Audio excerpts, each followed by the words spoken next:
Good evening. On behalf of the League of Women Voters of Tacoma-Pierce County, welcome to this forum for candidates for Pierce County Charter Review Commission District 4, positions 1, 2, and 3. Thank you so much to all candidates for being present, for taking time to participate in this forum. My name is Bailey Wombold, and I will be the moderator for this evening. The League of Women Voters is a nonpartisan organization that encourages the informed and active participation of citizens in government. Our mission is defending democracy and empowering voters. We hold candidate forums as a service to the public to provide voters with an opportunity to compare and contrast candidates before casting their votes. The League also influences public policy through education and advocacy. The League is open to any person aged 16 and older who subscribes to the purpose and policies of the League and includes men as well as women. Before we begin opening statements and questions, I will give the League's land acknowledgement and then explain the format. The League of Women Voters of Tacoma-Pierce County wishes to acknowledge that we gather on the ancestral lands of the Coast Salish peoples, surrounded by their traditional waters in the shadow of Mount Tahoma.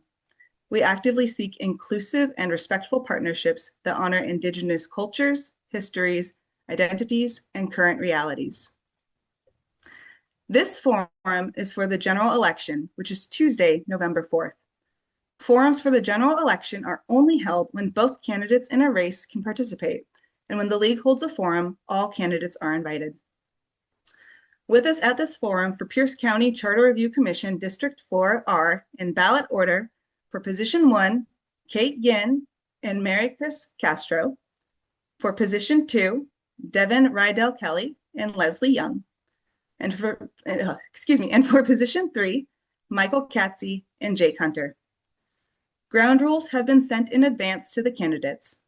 Candidates, do you each agree to follow the ground rules, including agreeing to those regarding any recording of this forum, to practice common courtesy, and to speak only to the issues and not about each other? Please indicate your agreement to all ground rules with a thumbs up. Fabulous, thank you all. Our timekeeper tonight is Terry Baker. She will display a timer during candidate statements so that you can see the time remaining and when it is time to stop. When the timer stops, you may finish a short sentence. Please stay on gallery view so that you can see the timekeeper, and please remain on mute when it is not your turn to speak. Each candidate has up to 2 minutes for an opening statement, which will be given in ballot order. After that, candidates will alternate who answers first, and all will have the same amount of time to answer each question. At the end, closing statements may be up to 1 minute and will be given in reverse order of opening statements. If you have a question for these candidates, you can text the questions to 425-765-5388. Questions must be directed to all candidates and may be consolidated or reworded for clarity. Depending on the number of questions submitted, we may not be able to get to them all. Now it is time for opening statements. The order of the 2-minute opening statements is again in ballot order, so we will begin with Kate Ginn. Kate Ginn, you have 2 minutes. Great. Thank you, everyone, and good evening. And thank you to the League of Women Voters. I think it's really important to inform voters about what's going on, and I really appreciate everybody taking the time to be here. It's amazing to be in space with all 6 of us in District 4. I think District 4 is in really good hands, and it's been such a privilege to get to know other candidates this year, as well as interacting with voters. I've really enjoyed it. So I'm Kate Ginn. I'm a mom of young kids who are yelling outside my door right now, but Zoom's always good about the background noise somehow. I've spent 15 years working as a social worker and in nonprofit management, often around the child welfare space and helping families with young children. The thing that I've found that I really enjoy in that is navigating bureaucratic processes in partnership with people. And it's that work that's really informed my commitment and my personal mission, which is to ensure that programs and policies are designed by the people most impacted by them. This is my first time running for elected office, and there's a few reasons, a few values that I bring to this race. One is collaboration. I really love the idea of working with a commission of 21 people rather than doing something independently, because a lot of my experience in Pierce County through my work the past 7 years has been around coalition building and designing solutions to complex problems with a range of people from a diversity of backgrounds. And I really enjoy that work of relationship building with others and working together. Another value of mine is innovation. The US Constitution hasn't changed since 1992, and I think it's incredible that we have an opportunity every 10 years to look at our county charter and propose amendments that go to ballot for the voters. Thank you. Thank you. Maricres Castro. Magandang gabi. Good evening, everyone. My name is Maricres Castro, or MarMar. It's an honor to be here, and thank you so much, League of Women Voters, for having us all today. My campaign, this is my first time running for office as well. I actually served on the City of Tacoma Charter Review last year. I was appointed, and I spearheaded the removal of U.S. citizenship as a requirement to work for the City of Tacoma, which gratefully passed. And it was through my service and current service as a Commissioner for Immigrant and Refugee Affairs that this first came to light. I'm someone who goes into community. I currently serve as a mental health program manager for Asia Pacific Cultural Center, serving alongside different youth and seniors from all different backgrounds. And again, through my service on the Charter Review last year, spearheading the translation of our charter into 4 different languages, into Khmer, Vietnamese, Tagalog, and Spanish, and allowing for public comment, demanding for public comment to be available in those 4 languages. And we saw for the first time people approach the dais in their native language and ask questions about what's going on in our community and what can our founding governing document do to help shape how we run communities. And that's one of the big reasons why I'm running for Pierce County Charter Review, is because I want to bring that same immigrant energy and eye for working alongside community. It didn't just start with working here in Tacoma. I also served overseas for 2 years as a U.S. Peace Corps volunteer, speaking Kikoande, working alongside community over there too, where we spearheaded another initiative called Mothers Against Malaria, where we worked on empowering mothers with the skills they needed in order to protect their children and their whole families from malaria. And we saw an 80% incidence rate drop for families that had mothers that were trained in that initiative. So I look forward to continuing to serve in any capacity to support this once in every 10-year review we have of our charter, because especially with the current administration talking about removing naturalized rights, that's my mom, and I want to make sure that we protect our communities as much as possible. Thank you. Thank you. Devin, Rydel, Kelly, you have 2 minutes. Hi, folks. So honored to be here with League of Women Voters and all these amazing candidates. My name is Devin Rydel Kelly. I'm running for Pierce County Charter Review Commission, District 4, Seat 2. I'm an 11-year Tacoma community leader living and working in Hilltop, and my wife and stepchildren are Tacoma natives. I've been lucky to spend my entire adult life working at the intersection of community organizing, public policy, and shifting power for everyday working people. This started as a teenager in rural Idaho, where I helped organize a several-year-long interfaith, interracial campaign that won minimum wages for migrant farm workers. I've spent 25 years in labor, education, environmental, and housing justice, where I've won many big policy fights, including creating Tacoma's non-police crisis response team and winning us the strongest tenant protections in the state. This fighting orientation, I think, is essential in these turbulent political times where authoritarian forces are attacking democracy at all levels of government. I think there's even a real threat of this happening in local government and in our charter. And we beat this through electing champions for our diverse working class and being willing to treat the charter review process as an important political fight and not just a procedural one. I believe deep everyone of different backgrounds, but I also think we must acknowledge that these are really, really important times and this is an important political fight. So I've been really excited to raise almost $15,000 for my race, knock thousands of doors, and earned endorsements from organizations like Indivisible Tacoma, Tacoma DSA, Tacoma for All, WFC Local 443, UAW 4121, and progressive pro-worker leaders like Senators Trudeau and Nobles, City Council member Jamaica Scott, and County Council Chair Jenny Hitchin, among many others. I'm really excited to be here with everyone today and to get into it and talk about policy and talk about the charter fight And I'm just honored to be here. Thanks so much to LWV and everyone else. Thank you. Leslie Young.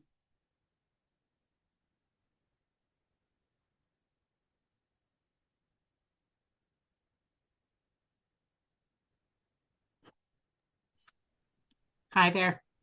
I'm Leslie Young, and I am running for charter review because I love long, complicated legal documents. I have been in Tacoma since 2002. I raised my family here. I live in the Lincoln District, and I got involved with community advocacy pretty early on to my residency here in the area. I sort of started at the elementary school level and kind of moved my way up to the more um, neighborhood scale advocacy, and then to city and county advocacy. And some of my experiences around working with pretty large groups.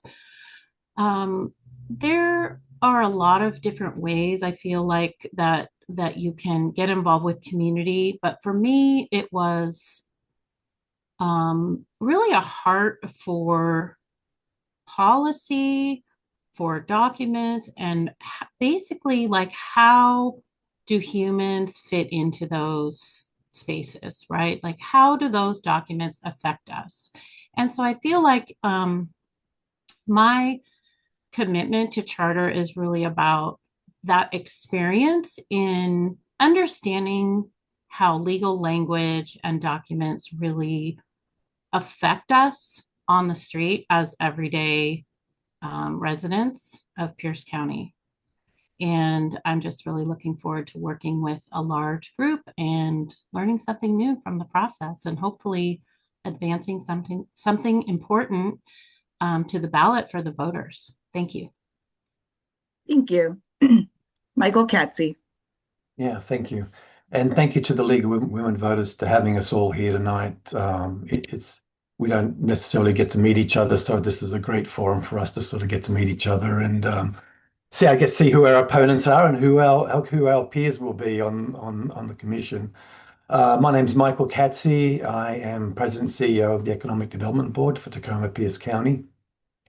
I am running for the Charter Review Commission because I just love local government. Local government is where, for me, the rubber hits the road when it comes to governing entities. I was fortunate. I've been here since 2019 in Tacoma, and I spent 29 years in Alaska prior to this, 17 of those in a very small town. And one thing I learned living in that small town is that you need to be a part of it. You need to be involved, and we depend on each other. When you're small and remote, you depend on each other and your input into the processes, and your volunteering really makes a difference. And I was fortunate to have been twice elected to the Skagway City Council, where I just learned about local government and how local government really impacts people in their communities. And I just fell in love with it. I've been involved in some form of governing or governance for quite a while, and I really believe this opportunity to review the county's charter is just critical. It's been said before, these are important times. We get to do this once every 10 years. 10 years was very different to where we are today, and we need to make sure that the county's charter is strong enough and appropriate enough for the next 10 to 15 years. Thank you. Thank you. And finally, Jake Hunter. Thanks, League of Women Voters, and also thank you to the other candidates running. This is a lot of work and it's important work, so thank the rest of you too. So I'm Jake Hunter. I am running for Charter Review District 4, Position 3, and I currently serve as the Pierce County Democrats Treasurer. I serve as Treasurer for Small Pug Rescue, I'm also a licensed tax professional, an insurance agent. I've been endorsed by Ryan Mello, Marty Campbell, Robin Denson, Jamaica Scott, and I also was a part of the Pierce County Democrats committee to make sure that there was a Democrat in every single charter race. Last time the charter happened, we didn't have a Democrat in every seat, and we were pretty successful in getting at least one running in every seat, except for two. Not very good at using all of my time for these things, and I think I'll stop there. Thank you. Now we will begin the questions, which were submitted by the public and developed by League members. For all questions, because there are so many of you, each candidate will only have 60 seconds to respond. Once again, the candidate speaking first on each question will rotate. Since Kate Ginn gave the first opening statement, we will begin the questions with Maricres Castro. In your opinion, what are the most significant Pierce County Charter must address in the next 2 years? Maricres, you have 60 seconds. Thank you for that question. I think the most pressing concern that we can address is oversight over the Pierce County Sheriff. As someone who works for the Northwest and volunteers for the Northwest Aid Northwest, that also we go into the Northwest ICE Detention Center. The families are scared. Families are scared, and they're terrified that the sheriff is collaborating with ICE in some kind of way. And we want to make sure that there's some kind of community oversight or board instituted or enshrined in our charter to make sure longevity-wise that community does have a say into how the sheriff is running business in Pierce County. And so that's one of the biggest concerns that I see. The next part is, limiting the reach of the National Guard into our communities. I think that's a really big thing that I love seeing that's happening in the mayor of Seattle, who has issued a statement on that and an act in order to be a defense against that for the city of Seattle. And I think, words matter, and any way that we can enshrine that in our charter to protect our people. Thank you. Thank you. Devin Rydel Kelly, you have 60 seconds. Hey, so Pierce County is growing a ton demographically and in terms of diversity, and our charter is anachronistic and out of date for the size of the county we have. I fully agree with Maricres's points about an appointed sheriff. I look forward to talking about that later in the meeting, and significantly more oversight authority to the sheriff's office and or an ombudsman's office, I think would be crucial. I also think that we need to enshrine protections for our diverse working class, immigrants, and LGBTQ people, whether via a better anti-discrimination statement, which would be the bare minimum. But I think we can go much further and do a Bill of Rights for folks of all different backgrounds to enshrine rights and maximal protections for people. And finally, I support ranked choice voting. We need to diversify leadership and get access for our broad working class, and we can only do that by diversifying elections and how we vote for people, especially as the county gets bigger and bigger. I look forward to talking about all these more. Thanks. Thank you. Leslie Young. Thank you. So I think the most pressing issue for our county is very similar. I would echo that it's similar to the most pressing issues for most of our country right now, and that is the democratic process, the rule of law, and the way that powers are regulated, maintained. And I feel that it's something that looking at the charter in its entirety, we can, as a group, with a really thoughtful process, committees, and input from the public, we can look at really how we protect all of our residents of Pierce County. Thank you. Thank you. Michael Catsi. Thank you. Yeah, I think the issue of the sheriff keeps coming up and will probably come up for quite a while. There are benefits and pros and cons to being elected and or appointed. You can get bad sheriffs either way, right? But I think what concerns me most about the position of sheriff is that there are no eligibility criteria. And it is such a specialized and important position that, given that we're electing sheriffs right now, anyone who wants to run can run for sheriff and win. And I think more so than whether they're appointed or elected, I think the issue of the criteria, their experience and is really important. I think cleaning up language is going to be critical going forward. We're in a digital world now, and I think the charter needs to reflect that, and so does the practices of the county. Thank you. Thank you. Jake Hunter. I'm going to second the sheriff issue. I think there's lots of issues or lots of ways that we can address that, and including an ombudsman. And there's also, I hope I'm not getting on a tangent, but the charter doesn't actually address a lot of like the new technology that exists. And there's this product that law enforcement is buying called Flock Security, and it is surveillance assisted by artificial intelligence, and it exists already in this state, and it's centralized. So somebody in Texas could come here for reproductive care, gender affirming care, and their data would get shared with that third party. So there's nothing in our current charter that would prevent that. And if the county itself owned this technology, it would be a violation of the Fourth Amendment, in my opinion. So, and I think that there's room in Article 9 to include that. Thank you. Thank you. Kate Ginn. Thank you. I think in general, looking at all of the county leadership positions, including the sheriff, the biggest issue is taking a look at how the checks and balances are going, regardless of who are in those roles.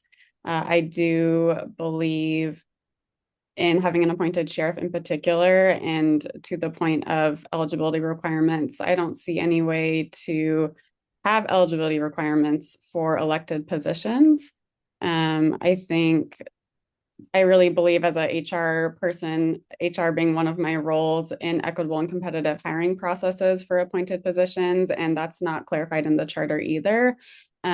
So for appointed, I believe in further explaining how those hiring process should go about. And then for positions that are elected, we do need to look at making the recall process easier, because voters can't wait 4 years to provide accountability. That's not enough mechanisms of accountability for elected positions. That's it. Thank you. Thank you. For this next question, we will start with Devin Rydel Kelly. And you have 60 seconds to answer again. Question 2. What are your planned strategies to interact with constituents and ensure that you are working to address residents' concerns and needs? Yeah, so I am a community organizer at heart. One of my very favorite things to do is engage with people with broad backgrounds. I've been communicating with my email list very regularly throughout my campaign about the charter campaign process. And I think we need to engage community as much as possible during the charter review process. I think that includes open public access meetings.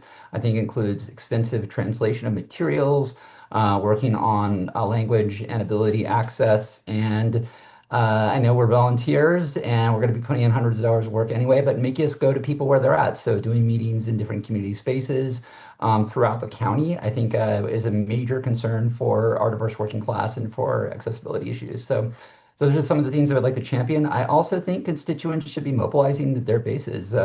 Unions, people from faith groups, people from environmental groups should be mobilizing the people they care about their issues to come tell us what they care about. That's how democracy works when it works best. Thank you. Leslie Young. Thank you so much. I think this is something I haven't really thought about too far ahead at this point, because I'm thinking about just how many other people we'll be working with. I think that's the first hurdle, is how to get that communication really, dialed in and understand how we work as a group.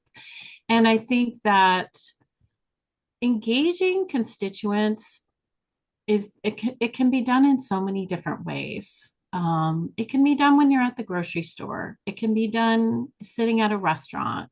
It can be done with open meetings. Can be done walking your dog, right? There are just so many ways to participate and invite others to participate. And I love talking to people, so I'll probably talk to everyone I know in my district about it. Thank you. Thank you. Michael Catsi. Yeah, thank you. I'd like to see a portal set up, an information portal set up for the review commission when we meet, so that constituents can ask questions. We have access to be able to respond to them as either individuals or as a commission as a whole. I'd also like, I also believe in you meet people where they are. So I don't know how many meetings we're going to have, but it'd be nice to be able to move those meetings around the county so that different people can access those meetings within their areas. A lot of people have problems getting to places. I'd like to see those meetings broadcast live and recorded for later use. I think as mentioned before, there's a lot of different ways that we can engage with our constituents, and we live in a world where technology allows us to do meetings like this. So I would hope to see more activities like this throughout the process. Thank you. Jake Hunter. I think that a lot of our candidates are already out engaging our community, myself included, and I'm finding that when I'm engaging with other community members, that most of them don't even know what the charter process is. And so I think a little bit more educational material should be provided to folks. There's a link on my website if you want to read the charter and the process and what it's about. Aside from that, I think that listening to people from a place of empathy, which I think is a practice that has helped me understand where people are coming from in their everyday lives and what's important to them. So that would be what is important to me in communicating. Thank you. Kate Ginn. Thank you. One of the things that's been really motivating to me this year and motivated me to put my hat in with running was how many people don't know what county district they live in or who their council members are.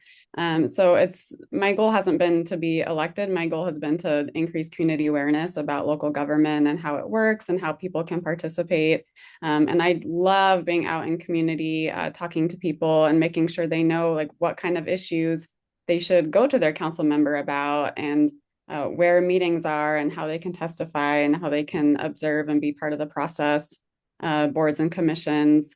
So that I'm really excited about. I'm excited to keep doing that work, right, regardless through next year. I think the work of the Charter Review Commission doesn't end after 6 months. It's also going to involve raising community awareness about the proposed amendments that are going to be on the ballot to make sure people know what they're voting for and that they're informed about it. Thank you. And finally, Maricres Castro. I just want to say, absolutely, I love what I'm hearing from our fellow candidates here. As someone who served on the City of Tacoma Charter Review, a lot of the barriers you've all talked about, not knowing what the charter is, how does this apply to my life, meeting community where they're at. That's something we started and something we mobilized with our past charter, going to neighborhood councils, working with local leaders to translate documents, making bite-sized information available in local language, and then having conversations where communities at, going to different language senior meal sites, going to the Buddhist temple, the mosque, churches, different places of worship, different nonprofit organizations. And again, it is hundreds of hours of our own volunteer time. But what sparked a light in my heart and why I'm running, again, is to make sure that people know that this is happening and it affects them. And there's something that we can do to protect our local communities and make sure our county's founding governing document is as strong as possible to protect our communities and be engaged. Thank you. Thank you. For this next question, we will start with Leslie Young. And this next question is an audience question. What has been your previous level of engagement with Pierce County government? Well, I have a good story there.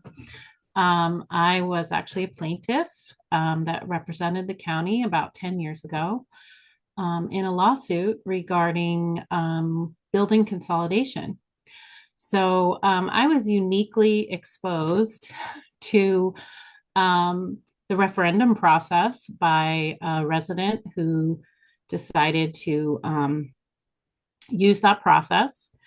And I ended up in court on behalf of the county with my co-plaintiff. And we got to watch that whole process play out, and we lost. And so the county is still in all the same buildings that they were at the time. And it was a really interesting adventure, not one that I planned on having. So it's a story I like to tell. Thank you. Thank you. Michael Catsi. I guess I'm fortunate enough to have the county executive sit on my executive committee, and council member Dave Morrell sitting in my board, Rosie Ayala also sitting on the board and interacting with them on a regular basis. I worked with the county's economic development department, planning department. I've worked with the county when I was at Tacoma Public Utilities, the same thing, working with them, and so I'm quite familiar with the county and council members. Thank you. Jake Hunter. I will say that I am pretty new to local politics, and I really started paying attention to them with our previous sheriff and some of the issues that I was hearing about them. And in the last election is when I finally decided that I had to get more involved, and I sort of jumped in feet first, joined the board of the Pierce County Democrats, and I it's a little bit like drinking from a fire hose. There's lots of information to learn very quickly. So grateful to all the mentors that I've had, and all the support that I've had access to learn as I go, because there's a lot to learn. Thank you. Kate Ginn.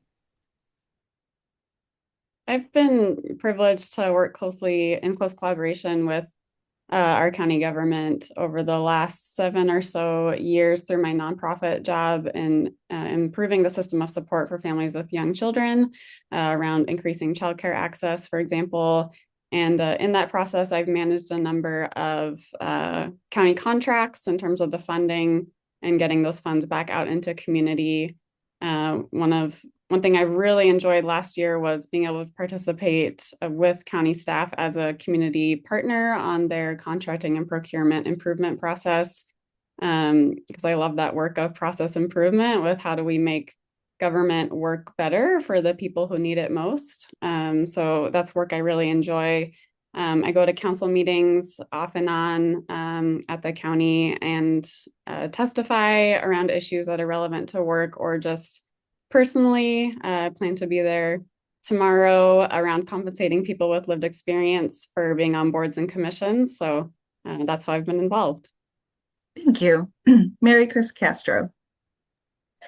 My connection to Pierce County runs deep. It's home. I've been serving this community since I was 15 years old, when I first started volunteering with the Filipino American League of Pierce County.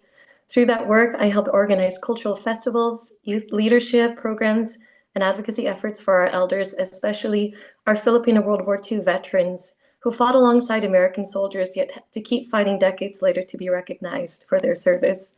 That early experience taught me what community power really means, how ordinary people can stand together to demand justice and dignity. From those days of collecting signatures and helping veterans navigate paperwork to my current work as mental health program manager at the Asia Pacific Cultural Center, my heart has always been with the people here at Pierce County, ensuring that no one is left behind and that our local government reflects the diversity, courage, and compassion of our community. Thank you. Thank you. Finally, Devin Rydel Kelly.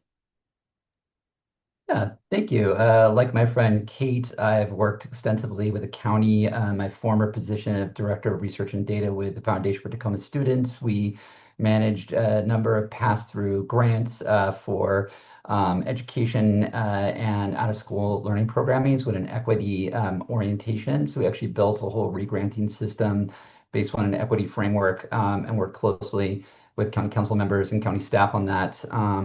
And then more recently was involved with work to try to create a Tacoma Promise model for free college, working closely with Executive Mello over the course of a year.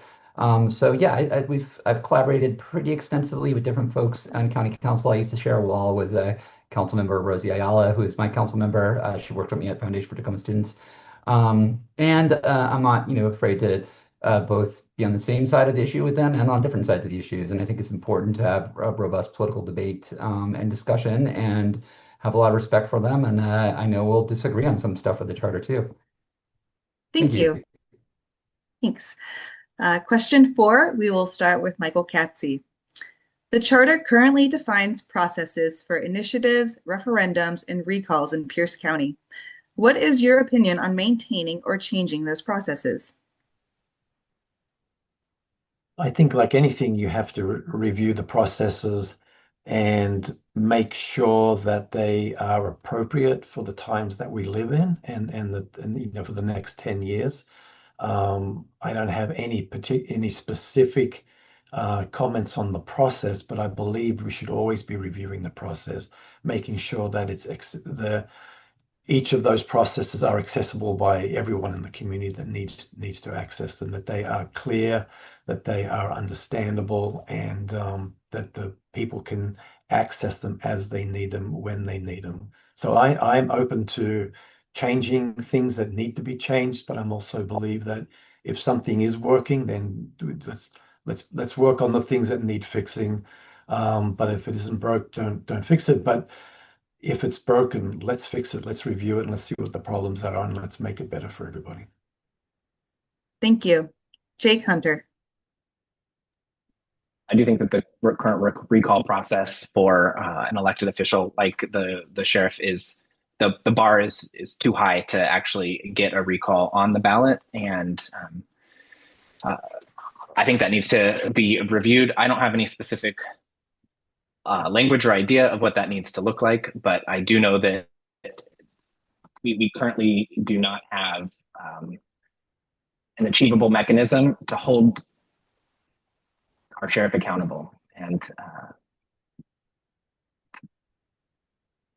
all I'm going to say. Yeah, thanks. Thank you. Kate Ginn.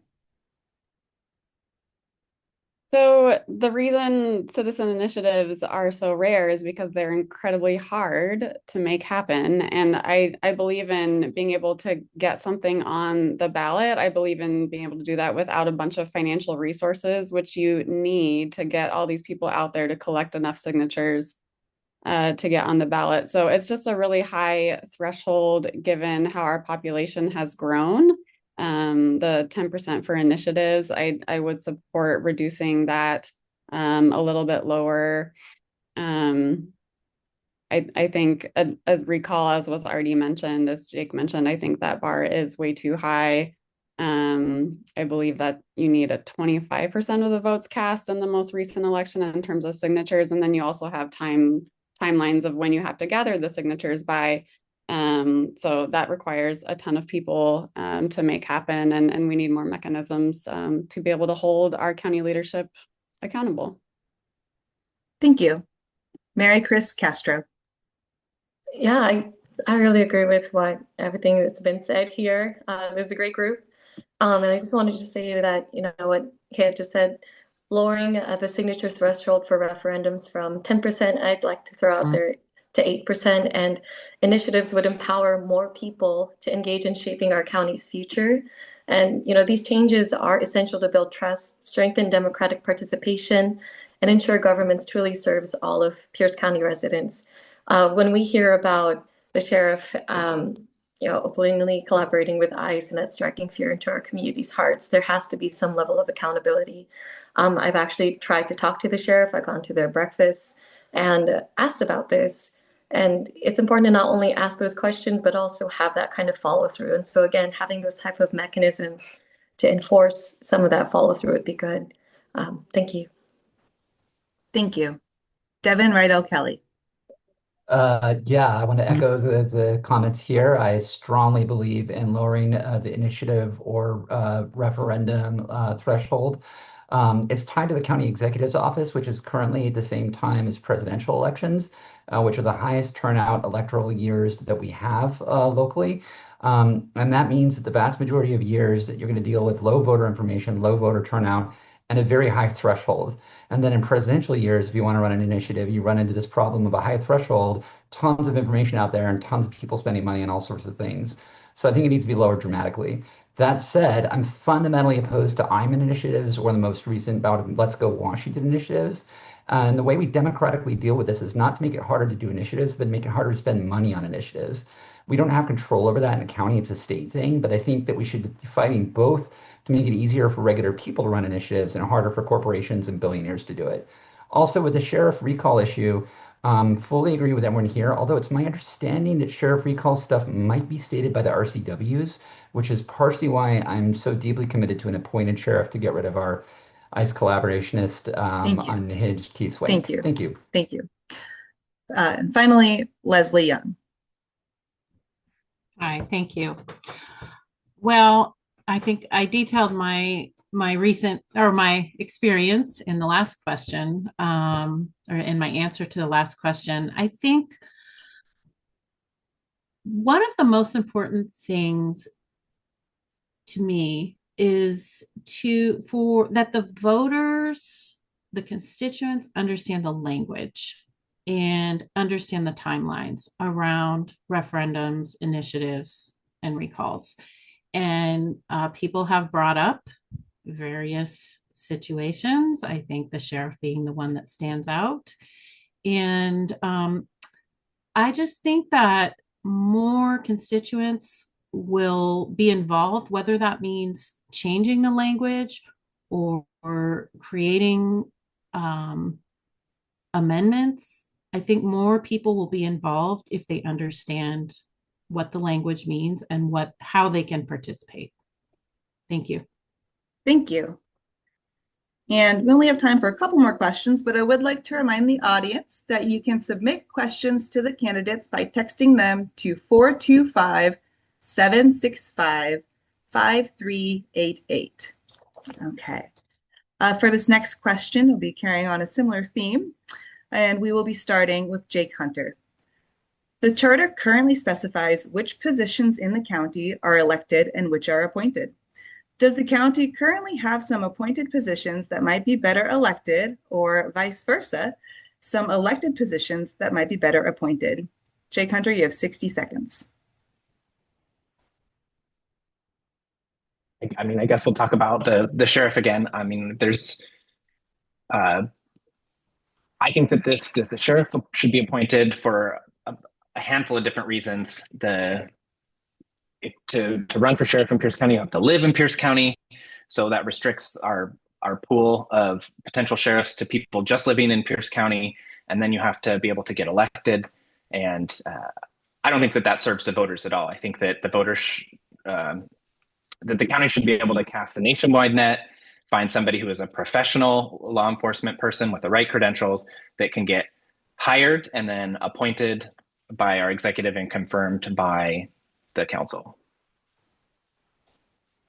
Other county positions that could be appointed, I don't know. That's worth looking at.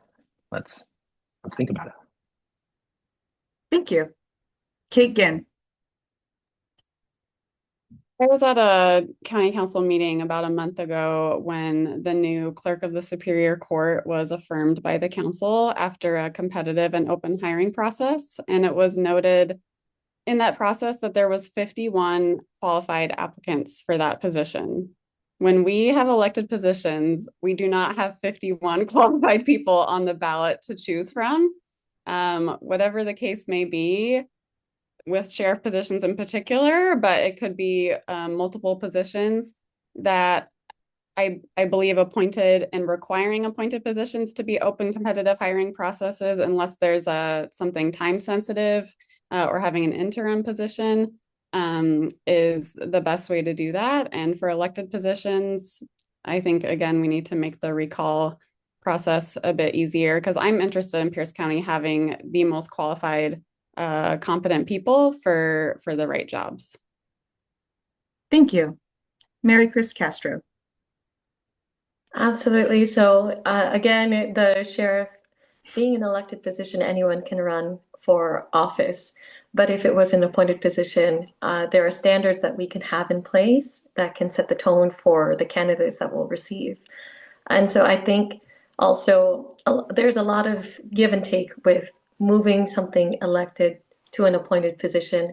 And I've been listening to my constituents talk about, well, maybe we can also have a community oversight board. Keep it elected, but have a direct community oversight board or an ombudsman, some type of regulatory body that can really check the sheriff, check that office. And actually, when I asked the sheriff himself what he thought about that, he said, well, if you're going to regulate me, what you should regulate the other offices too. And, I'm all for transparency and accountability. If there are more ways that we can get things done together as a community through this type of direct oversight, through keeping it elected, but having that community oversight so the community doesn't feel like they're getting their voice taken away on the issue, I'm open to having that discussion. Thank you. Thank you. Devin Rydel Kelly. Yeah, you started out this process. I was thinking appointed sheriff, that may be tough as a tough sell to voters. And maybe it's more about accountability and an ombudsman and an oversight board.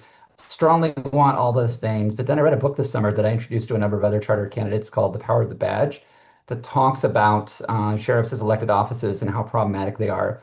And it's how we got a progressive, experienced, highly qualified gay county executive and Key Swank. And the reason that happened is because thousands of people that voted for the executive's office didn't vote for the sheriff's office. There's significant down ballot drop off in sheriff races. They're usually uncompetitive. They often have grooming of their successors and a lot of carrots and sticks. It's also the only office that gets to both make and enforce policy when it's elected. So I think having it be appointed and have it be competitive to what Kate mentioned is really crucial. And I think, yeah, we need to look into a lot of different ways to empower the charter to do more board oversight of government and to protect our diverse working class through new boards and commissions. Thank you. Leslie Young. Thank you. I think that with these offices, it's really important to look at the data and to look at models across the country or even outside the country that are working well. And I think that, multiple people have already talked about the things that are and aren't working. And I think as an advocate of just planning and urban planning in general, I think it's really important to rather than kind of start from scratch and make sort of knee-jerk decisions or changes. It's really important to look at the history, the data, and what's working, and what the constituents want and how to go about doing that. Thank you. Thank you. Finally, Michael Catsi. Yeah, finally is right. It's really hard to be at the end of all of that. I think everyone's said everything that I would have wanted to say. But I think, at the end of the day, we really need to look at the pros and cons of appointed positions and elected positions. And if something's going to remain elected, then is there oversight and is there a balance and accountability and transparency? I think, and I'm open either way, moving appointed positions to elected or elected to appointed. But if we're going to do that, we really want to know the rationale. And, just because we don't like the sheriff today, should we change a whole system because we don't like the way that the job someone's doing, or should we introduce elements into that we believe will hold them more accountable to what the wishes of the county residents? Thank you. This next question will be our final question, and we will start with Kate Ginn. What role does the Charter Review Commission have in addressing the issue of affordable housing and the housing shortage for lower and middle income families in Pierce County? You have 60 seconds. Thank you. So the charter sets up what our structure is, right, for government. It doesn't actually make the policies, but I do think there's some opportunities to address that. One is we have a dedicated housing fund right now, the Maureen Howard Affordable Housing Act that the council passed in 2023. That's under ordinance rather than under charter. And I think you could make something like that a requirement in the charter in terms of where revenue gets invested. We've also seen that King County allows the county to sell or transfer public property at less than fair market value when it's used for affordable housing. So there might be some land use issues you can put in the charter. I say there might be too, because right, I don't think the charter has a huge role in affecting this directly, but I think there's definitely some things we could consider. Okay, my time's up. Thank you. Maricres Castro. Thank you. So housing is one of Pierce County's most urgent challenges, and it's deeply connected on how we govern. Through my work in mental health and community outreach, I've seen that housing instability affects everything, from public health to education to economic opportunity. While the charter doesn't build homes, it can build accountability by ensuring transparency in how housing funds are allocated, requiring equity impact assessments and land use decisions, and empowering residents in unincorporated areas to have a stronger voice in development planning.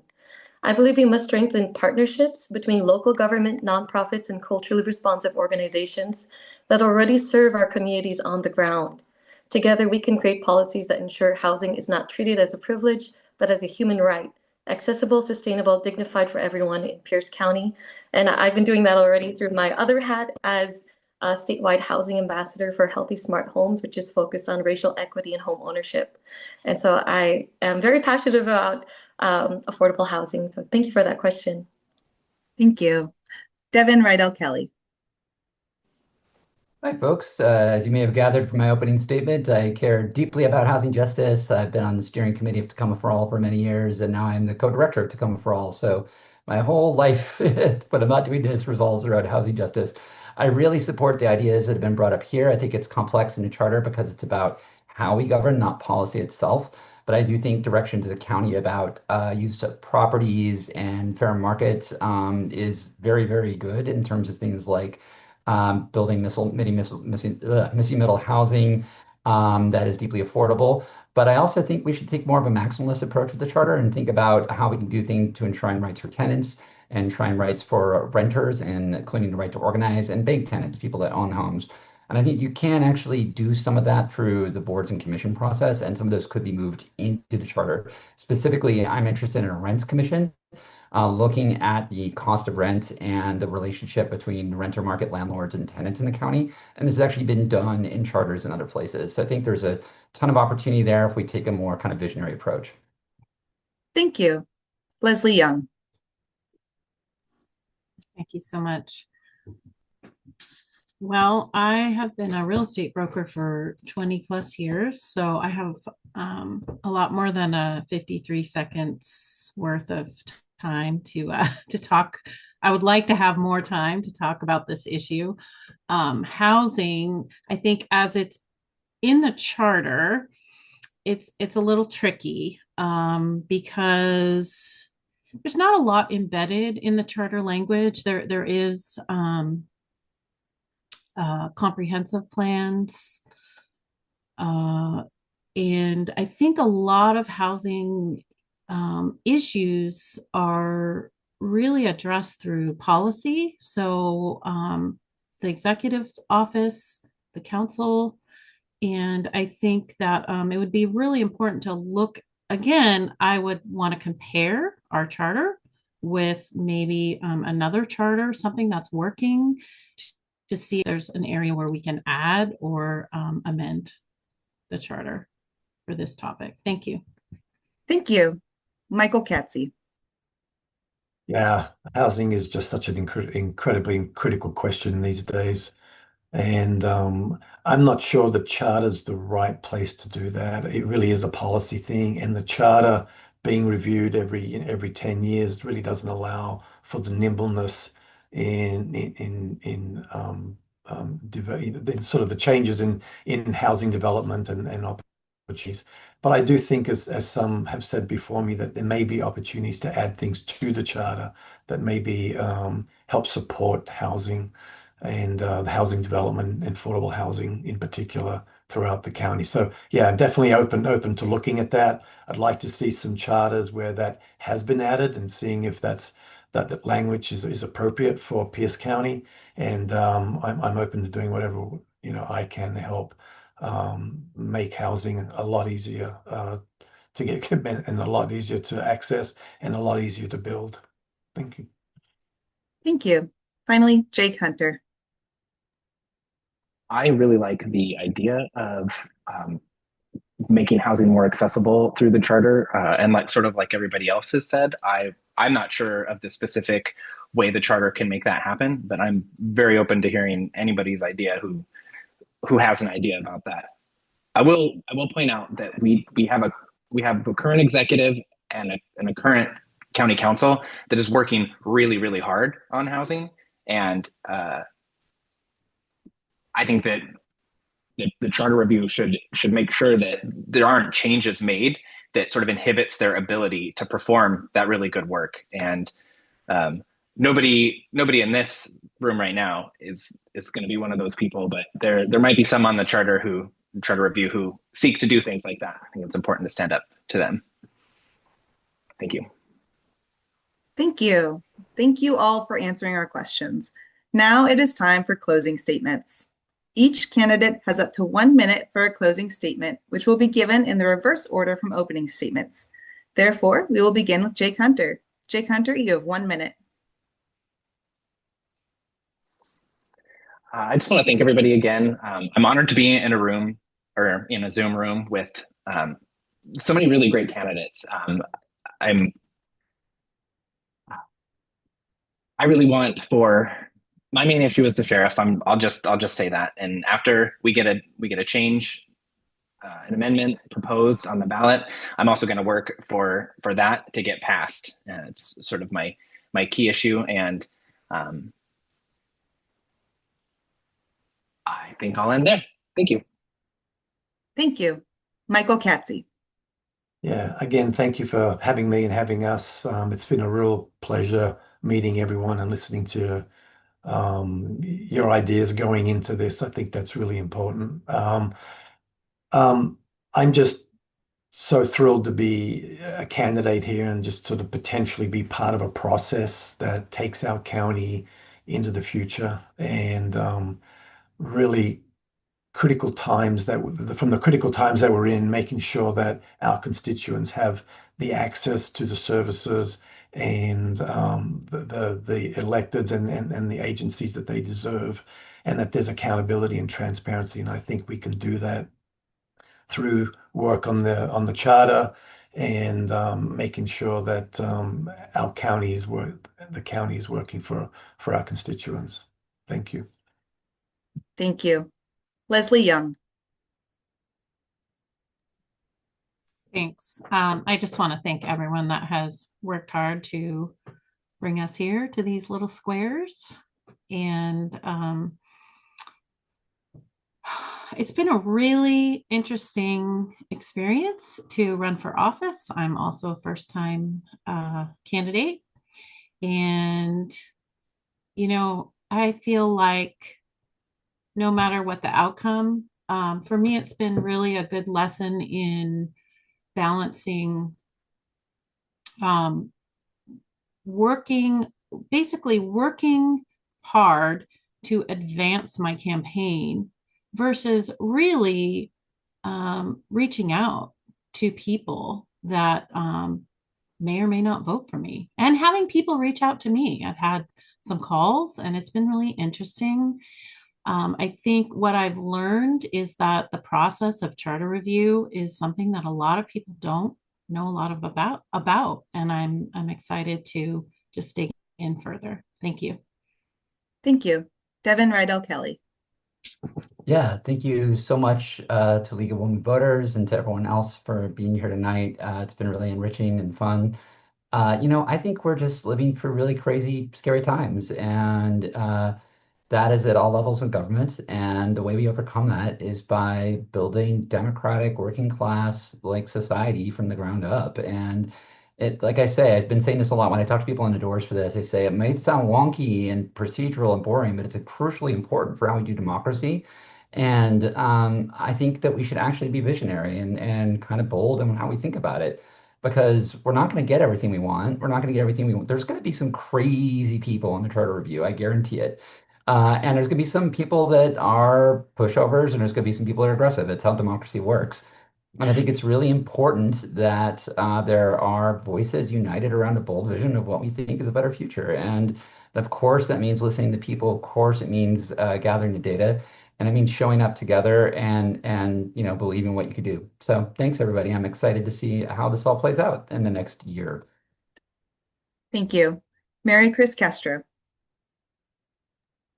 Maraming salamat. Thank you to the League of Women Voters and everyone listening tonight. Again, my name is Maricres Castro, and I'm running for Pierce County Charter Review Commission, District 4, Position 1, because I believe government works best when it's accountable, transparent, and shaped by the people it serves. I'm the only candidate in this race who has actually served on a charter review process as a member of Tacoma's 2024 Charter Review Committee, where I helped make our local constitution more inclusive and responsive. I know how to turn community voices into real structural change, from volunteering as a teen with the Filipino-American League of Pierce County to advocating for World War II veterans and now serving as a mental health program manager.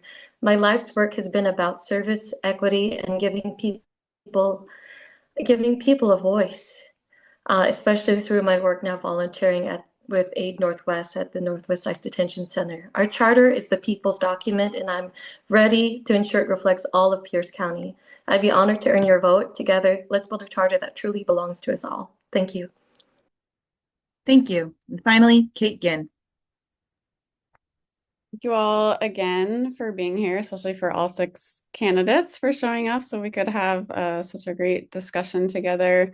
6 months is not a long time for a commission to get work done. I believe that relationship building starts now, and you all know that because I've reached out to you all to get coffee, and I've done the same with other charter review candidates in other districts. I think relationship building is just a really critical part of coalitions working well together. And again, I plan to do that work and support and be part of it regardless of the election outcome.